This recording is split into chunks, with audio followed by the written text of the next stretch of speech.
دي بسنت سليمان البلوجر اللي انتحرت وهي فاتحه لايف على الفيسبوك وقالت حسبي الله ونعم الوكيل في كل اللي صعب عليا حياتي. كنت حد قوي جدا، عملت في الحياه اللي عليا واللي مش عليا انهيار عصبي واكتئاب نفسي حاد، عندي اشتباه في ورا ومحدش كان عارف. حسبي الله ونعم الوكيل اللي صعبتوا عليا دنيتي وحياتي. الشقه فضيت يا عمرو بقى، تعالى خد الشقه معاك سيب الله عليكم يعني. بسنت قالت ان كان عندها اكتئاب حاد وورم في المخ. في حد من القريبين منها قال ان في حد من قرايبها قوي كان بيعمل لها اعمال سحر. بسنت ما كانتش حد ضعيف في حياته على فكره، بالعكس ده كان حد بيعافر جدا.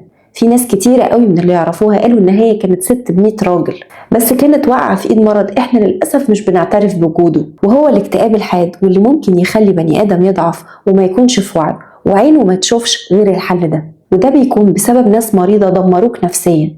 أنا شفت لقاء ليها مع لميس الحديدي كانت بتحكي فيه إنها كانت بتتعرض لعنف أسري. تالين 6 شهور واتضربت، يعني ضرب على صدرها كده اللي هو بس اسكتي اسكتي اسكتي. البنت كانت هتموت، فسنده كده على الكنبه واحنا احتضينا في المستشفى، قام برجله كده وقعها معايا. انا اترفع عليا سكينه قبل كده. طلاقي مش الطلاق المودرن بتاعك، انا طلاقي طلاق المحاكم. قالت لي انت والدك متوفي وانت مالكيش حد، هنفضل ممرمطين كده في المحاكم، فرفعت اخلها. ولما كانت بتشتكي لأهلها كانوا بيقولوا لها استحملي وعيشي. العنف اللي كان بيوصل إن أب يضرب بنته وهي عندها 9 شهور والتانية عندها 6 شهور، لدرجة إنها ممكن كانت تموت في إيده.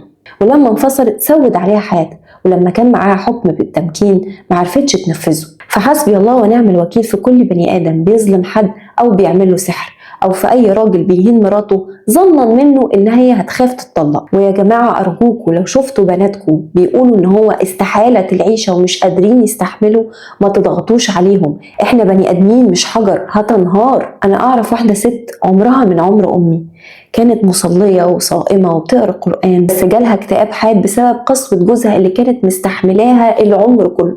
ماتت منتحرة عشان ما قدرش تستحمل اكتر وعشان تخلص منه. تخيلوا ماتت في الاخر كده، وهو بعد اسبوع من وفاتها راح يتقدم لواحدة تاني عادي. اكيد الانتحار جريمة وما ينفعش نفكر فيه ولا نحلله. سيدنا محمد صلى الله عليه وسلم قال لنا من قتل نفسه بشيء عذب به يوم القيامة. وفي حديث تاني سيدنا محمد صلى الله عليه وسلم قال لنا من تردى من جبل فقتل نفسه فهو في نار جهنم يتردى فيها خالدا مخلدا أبدا. هيفضل في النار يتعاقب بنفس الطريقة اللي موت نفسه بيها لحد لما يخلص كل ذنوبه. وخالدا مخلدا فيها الشيوخ قالوا مش معناها ان هو هيفضل فيها للأبد، لانه مش كافر، بس معناها انه هيفضل مخلد فيها لحد لما يخلص كل ذنوبه. ونار جهنم محدش يقدر يستحملها ولا حتى غمزة واحدة فيها. وفي البرنامج بتاع التوأم الشيخ أيمن عبد الجليل قال ان من سنن ربنا الكونية ان البني آدمين سواء مسلم أو غير مسلم لازم ربنا يبتليه بشدة شديدة، يبتليه ويرميه في زنقة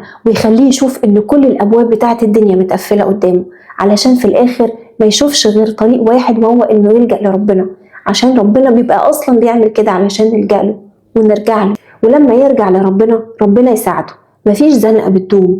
وزي ما ربنا قال بسم الله الرحمن الرحيم لقد خلقنا الإنسان في كبد، كمان ربنا قال فإن مع العسر يسرا. بس مريض الاكتئاب ما بيكونش واعي لتصرفاته، فربنا اسمه العدل هو اللي هيحدد إذا كان الشخص ده كان واعي ولا كان مريض، فيغفر له لأنه هو الأعلم بعباده. ويا ريت ما نحكمش على حد هو هيخش الجنة ولا هيخش النار، ونقول ربنا يرحمها ويغفر لها، وربنا يكفينا شر فواجع الأقدار ويثبتنا على دينه ويرزقنا حسن الخواتيم.